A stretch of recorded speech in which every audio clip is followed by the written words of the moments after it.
On va ouvrir d'ici 5 minutes. Ouais. Je vous le répète. J'en veux personne dans les escaliers à partir de maintenant pendant les shows. Je connais tout le monde là. Je m'appelle Valentine Kiri. C'est un jeu de mots avec Valkyrie puisque j'ai des origines nordiques. Je m'inspire beaucoup de personnalités de la pop actuelle, Lady Gaga par exemple, pour un look, vous aurez la chance de voir ce soir. Et sinon, bon, ce soir j'ai aussi un look plus dans les années 20, donc le début du siècle dernier, les années folles, etc. C'est quelque chose qui m'inspire également beaucoup. Je sais pas si c'est une nécessité, enfin il faudrait que j'arrête pour voir si ça me manque, mais c'est quelque chose que j'aime beaucoup faire, c'est quelque chose qui est un hobby, hein. J'ai même pas l'ambition d'en vivre un jour forcément, c'est quelque chose que je fais à côté pour le plaisir. Je pense que je pourrais vivre sans, mais la vie est sacrément mieux avec, donc pourquoi s'en priver ? J'en suis vraiment au début, donc actuellement c'est une perte de revenus très importante, hein, plus que cher, parce que ça coûte cher. En vivre en France, enfin même en général, hein, c'est très compliqué. Il n'y a que de rares personnes qui sont vraiment les plus connues qui arrivent à en vivre. Donc faire du drag pour l'argent, c'est pas une bonne idée. Ça met beaucoup de temps avant de pouvoir éventuellement y songer et dans la plupart des cas, c'est vraiment pas rentable. Donc, voilà. Alors figure-toi que j'ai annoncé à mes parents hier soir. Ouais, bah parce que là je suis au chômage parce que je viens de terminer mes études. Et je suis chargé de travail et tout, et là ils me demandent mais qu'est-ce que tu fais de tes journées et tout. Je dis bon, peut-être que je leur dis ce que je fais parce que genre juste non, je cherche du travail, ça allait pas le faire, donc voilà, je sais, c'est un peu particulier parce que j'ai des parents acceptants, etc. Mais c'est quand même quelque chose de particulier, le drag, on va pas se le cacher, c'est pas quelque chose qui est forcément très compris. Je leur ai déjà parlé que j'allais voir des soirées et tout, donc bon, ils étaient pas surpris, mais mon frère par exemple, il savait rien du tout, il savait même pas ce que c'était une drag queen, donc hier soir j'ai dû lui expliquer. Beaucoup de gens ont du mal à saisir le concept, parce que c'est un peu bizarre de dire je reste un homme, mais j'ai une féminité que j'exprime à travers cet art, cette scène, donc... ils ont rien dit, je sais pas, il faudrait que je leur demande ce qu'ils en pensent, mais je pense qu'il n'y a pas de souci. J'ai commencé à venir à cette soirée de la Drag Me Up les dimanches soirs, et petit à petit je me suis dit que je vais tenter des petites choses, et j'ai commencé à acheter du maquillage pour tenter, et petit à petit ça s'est devenu de plus en plus du drag et pas juste un peu de maquillage, et maintenant je suis là, drag accompli. Ce qui m'a donné envie de faire du drag à la base, c'est vraiment l'aspect scénique. Le maquillage, etc., c'est quelque chose que je connaissais pas du tout.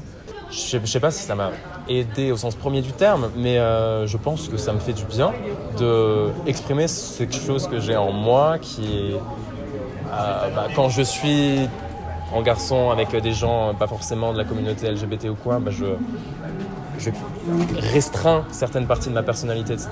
Donc juste notre existence même, c'est un petit peu un acte politique. Tout cet appareil, cet attirail, etc., c'est une manière que les gens nous regardent et font attention à ce qu'on dit. Donc ça peut être l'occasion de leur attirer le regard pour leur faire passer un message très politique. Moi, dans la vie de tous les jours, je suis une meuf cis, mais là, je deviens Armand, qui est mon personnage drag king, et donc c'est au masculin. C'est pas un parcours linéaire, comment dire. Enfin, moi, en fait, il y a certains drags qui ont un personnage très récurrent, très marqué, très caractéristique, qui revient vraiment à chaque show. Moi, c'est vrai que mon personnage aime bien tester des choses vraiment très différentes. Donc, en fait, mon personnage se construit un peu à chaque performance, parce qu'à chaque performance, j'essaie de toucher des choses que je n'ai jamais fait encore. Par exemple, ce soir, je tente un personnage beaucoup plus féminin que ce que je fais d'habitude, parce que le drag king en général c'est plutôt enfin moi j'aime bien faire des mecs un peu genre clichés, des mecs cis hétéros, mais donc en tout cas moi mon personnage, ça vient beaucoup du théâtre que j'ai fait pendant longtemps, où je jouais tout le temps les rôles de mecs parce que c'est toujours les rôles de mecs les plus intéressants malheureusement. Et puis après, de mes références cinématographiques, musicales, et puis aussi de beaucoup d'inspiration d'autres drag kings. Oui, c'est quelque chose de très important dans ma vie. Je passe beaucoup trop de temps à faire ça, en dehors des cours et du boulot. Donc oui, c'est quelque chose qui a vraiment pris de l'importance pour moi. Et outre le fait de créer un personnage, de monter sur scène, de coudre des trucs, de faire du maquillage, ça fait aussi maintenant partie de ma vie, parce qu'en fait, il y a toute une communauté autour de gens que j'ai rencontrés et qui sont maintenant mes amis, voire plus, qui font absolument partie de ma vie, quoi. Personne ne vit du drag king en France. Il y a quelques drag queens qui arrivent maintenant à vivre en France, mais alors les drag kings, on n'en vit pas, je peux vous le dire. Vaguement, on en survit, mais non, parce que de toute façon, le drag, c'est précaire. Hein. Même pour les drag queens, je pense qu'il n'y en a pas une seule qui vous dira oui, facile, tranquille. Mais alors les drag kings, comme on est en plus beaucoup moins vu, mais beaucoup moins médiatisé, beaucoup moins considéré, alors je vous raconte pas, on est parfois moins payé, voire pas payé. Donc non, on vit pas du drag king aujourd'hui en France. Les compétitions, on a tendance à, dans le milieu drag, à voir que les compétitions. En fait, les compétitions, c'est beaucoup un truc de drag queen. On voit RuPaul, tout ça, mais en fait, il n'y a pas tant de... Enfin, dans le milieu drag king, on n'est pas très à donf sur les compétitions. On est déjà franchement assez en compétition dans la vie de tous les jours, donc on se dit que quand on est en drag, on est plus là pour kiffer avec les amis et se soutenir les uns les autres. Donc, c'est la première fois là, je fais une compétition. En fait, je suis le premier drag king de cette compétition. Ils en ont jamais eu avant, c'était toujours une drag queen. Et voilà, parce que j'avais quand même envie de tester quelque chose qui me pousse un peu à mes limites. Et puis montrer un peu aussi de quoi les drag kings étaient capables. Parce que c'est plus accepté. Le drag, c'est très dur en fait. On peut considérer que ça remonte au moins jusqu'à Shakespeare. Donc, tu vois, le début du drag, ça a pris plein de formes selon les régions du monde, selon les époques. C'était plus ou moins accepté, selon pareil. C'est dur de dire. Rien n'est linéaire dans l'histoire. C'est pas genre tout va mieux. Donc, c'est juste que maintenant, il y a eu une explosion du drag aux États-Unis et en Europe dans les années 80 à peu près. Mais une explosion qui était restée quand même dans le milieu underground des queers. Et là, maintenant, c'est beaucoup plus médiatisé et c'est surtout grâce à RuPaul, hein, c'est vrai. Mais en fait, c'est qu'une seule vision très mainstream du drag. Très queen, déjà, voilà. Et très beauty queen, il faut ressembler à une femme, il faut être très élégante, il faut être haute couture, il faut être fashion. En fait, il y a un univers drag avec des créatures drag, des trucs bizarres, des trucs étranges, des trucs entre les deux, des drag kings qui ne sont pas du tout autant représentés, qui ne sont pas aussi considérés. Les gens connaissent plus. En vrai, franchement, le nombre de gens, maintenant je dis drag king, ils sont en mode genre, bah ouais, carrément, je connais. Je pense que c'était je pense même il y a 3-4 ans. Donc ça, oui, c'est sûr que ça va vers le mieux en fait. Pourquoi il est moins représenté ? Grande question. Le patriarcat, chérie. Je pense que la communauté qui va voir les drag kings est beaucoup plus précaire que la communauté gay cis, qui maintenant, pas tous, hein, mais qui s'est beaucoup... il suffit de voir les gays du Marais, c'est pas du tout le même niveau de vie que le reste de la communauté queer en fait. Donc c'est des gens qui ont des moyens, effectivement. Et je pense qu'il y a aussi quelque chose d'un peu général de... La féminité, c'est un truc artificiel, c'est un truc qui est un peu inférieur. Donc en fait, un homme, alors encore c'est pas que les hommes qui font drag queen, mais un homme qui met les attributs artificiels de féminité, c'est bizarre, ça dérange, et ça fait très chaud, très burlesque, on adore, ça fait paillettes. Une personne assignée femme qui se met en homme, les gens ils comprennent pas. Parce que la masculinité c'est la norme, c'est normal. Ça appartient pas à tout le monde. Et en fait, d'avoir des personnes qui se l'approprient, qui s'approprient aussi ce pouvoir, cette essence de la masculinité qui a une notion vraiment de domination, soit les gens comprennent pas, soit voir ça les dérange profondément. Ou alors, oui, juste ça les intéresse pas, parce qu'ils se disent, de toute façon, en fait, c'est pas intéressant d'imiter les hommes. Voilà, il n'y a pas autant de paillettes, il n'y a pas autant de perruques, on s'en bat les couilles. Alors que, en fait, je trouve qu'il y a une créativité chez les drag kings qui est absolument... parce qu'on est, je trouve, une communauté qui est sous-représentée, en fait, on surcompense dans tout ce qu'on fait, et donc en fait, moi je trouve qu'on est, c'est incroyable quoi, en termes de créativité. Voilà. Ouais, la créativité, elle se place pas au même endroit. Là où beaucoup les drag queens, ça va être très esthétique dans ce qu'on voit, paillettes, très grand, etc.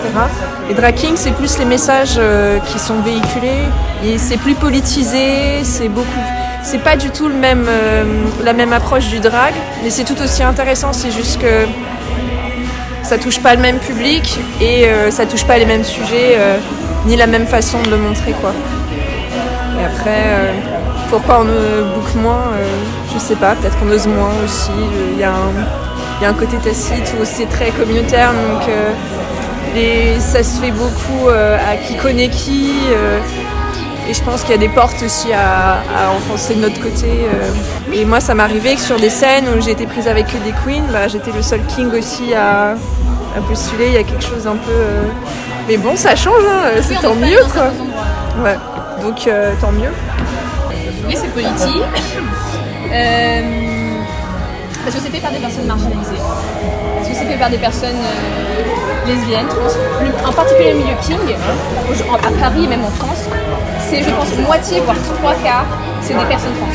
C'est des personnes non binaires, c'est des hommes trans. En fait, les meufs cis, je pense qu'on représente la moitié en fait, voilà. Donc, c'est des personnes queer qui créent des lieux et des zones qui sont que AELE, où on peut se retrouver entre amis et on peut exprimer son identité, on peut exprimer qui on est vraiment, ou qui n'est pas accepté dans la vie de tous les jours, même si aujourd'hui ça va quand même mieux, mais il y a toujours énormément de violence qui est subie. Et puis dans le propos de tout ce que je dis, en fait, la question que ce soit le drag queen ou la drag king, c'est dire, en fait, le genre, à la fois c'est un jeu, c'est-à-dire qu'en fait c'est juste une question de se comporter tel quel, s'habiller tel quel, et à la fois c'est une norme extrêmement violente qu'on peut nous imposer, on nous impose, et en fait nous on décide d'en faire juste un art, d'en faire une expression sur scène, d'en jouer, de s'en moquer à fond, et malheureusement les gens ont tendance à trop le voir comme à cause de RuPaul, on va pas se mentir, un peu comme un art décoration. Et en fait, moi je trouve que c'est dommage. Comme je dis, il y a beaucoup d'hommes trans, de personnes non binaires dans nos communautés, et donc en fait, pour eux, souvent, pas tous, mais le drag king, c'est une extension d'eux-mêmes qu'ils vont tester et jouer sur scène. Moi, dans mon cas, Art Mensonge, c'est un personnage, c'est une autre partie de moi. C'est pas totalement opposé à moi, mais c'est quelqu'un d'autre. C'est tous les codes et tous les genres que j'ai jamais appris quand j'étais enfant, avec lequel que j'apprends maintenant en fait et que je mets en scène. Et donc ça fait un autre personnage qui n'est définitivement pas moi, parce qu'un mensonge c'est plutôt un personnage genre c'est un mec 6'7", un peu insupportable qui veut se la jouer séducteur. Encore une fois ça dépend si on n'est pas performance, parfois je peux faire des personnages différents, ça dépend vraiment, mais c'est un peu le personnage qui revient souvent, extrêmement important pour moi maintenant. Moi le drag, story time, ça m'a fait juste découvrir en fait que j'étais bisexuelle. Je pensais être je suis allée dans le milieu king et j'ai fait ah non en fait c'est incroyable ce qui se passe ici, salut l'hétérosexualité.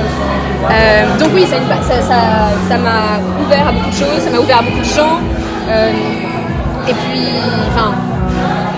j'ai fait des rencontres incroyables, c'est toujours des amis aujourd'hui, et puis dans la pratique même, oui ça m'aide beaucoup en fait.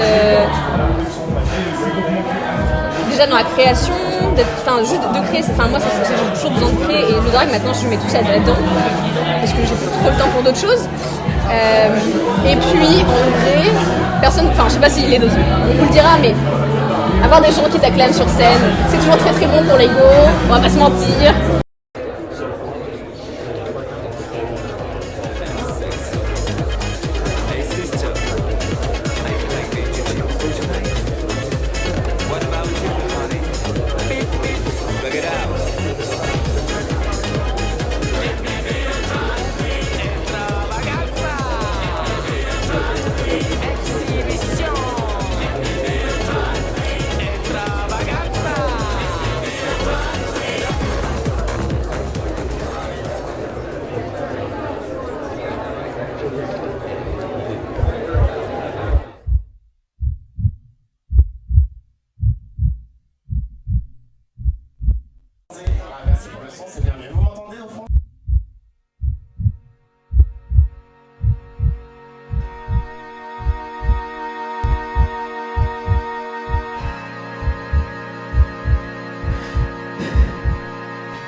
Je suis tombé amoureux d'une drag queen en topless lors d'un show à Pigalle, des fossiles et paillettes. Vous ne croirez pas si je vous dis que c'est la plus belle femme, oui, aujourd'hui. Je suis tombé amoureux d'un drag king en jartel, que crier, que chanter rime avec liberté. Vous ne croirez pas si je vous dis qu'il est le plus bel homme, oui, aujourd'hui. Je suis tombé amoureux d'une drag queen en jartel, sur un fond de Beatles de Marvin Gaye. Let's get it on. Je suis tombé amoureux d'une éthique de douceur. Je me suis évadé maintes fois à vos côtés. Vous ne me croirez pas si je vous dis, sa vision a changé ma vie.